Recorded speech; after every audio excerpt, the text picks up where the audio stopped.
Good morning.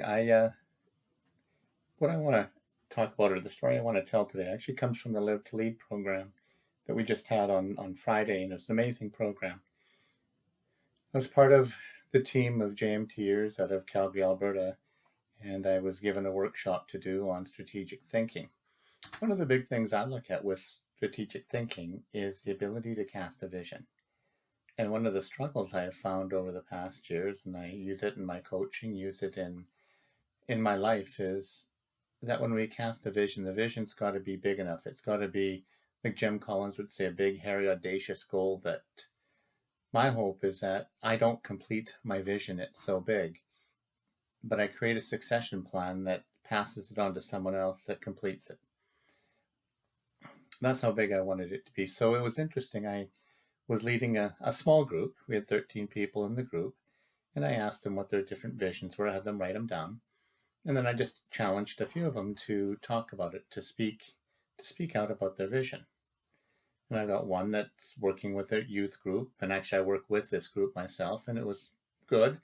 I had a lady, wonderful lady, who was telling me about how she wants to feed the kids in the local city, and she feeds already 4,000 in a year. And then we talked about making it bigger and going beyond our city, going into our province and growing it bigger. And the look on her face actually was really cool. But then there was one gentleman, and he said, "My vision is to be the best father ever." And I thought, there's a very admirable vision.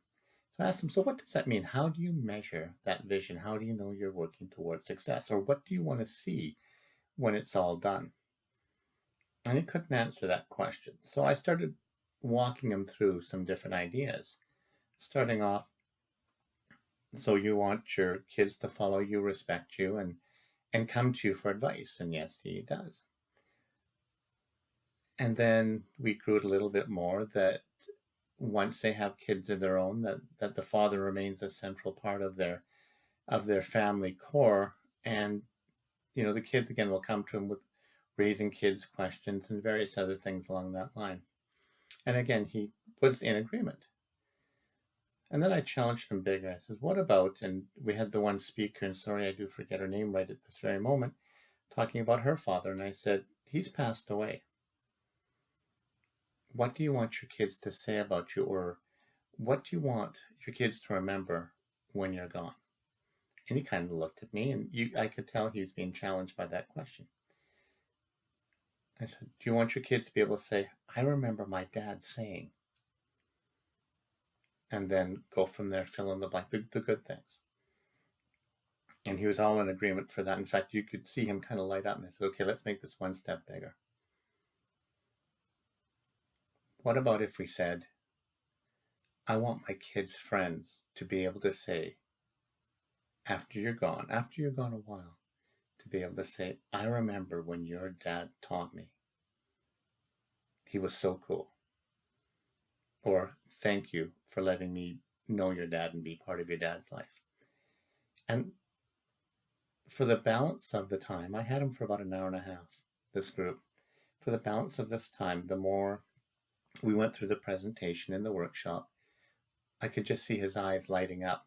And he's one of the few people that actually, when it was done, walked up to me and said, "Thank you."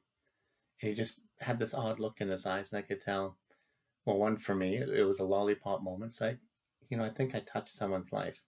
But I think more importantly, this father's going to go touch his kids' lives and his kids' friends' lives in such a way that he will be a legacy for them. And so when I look at that vision that I hope he's got in his mind right now, that vision is such that he's going to change the world one step at a time, one child at a time. But only if he only affects 3 or 4 children, and they affect 3 or 4 children, then we've succeeded. Thank you.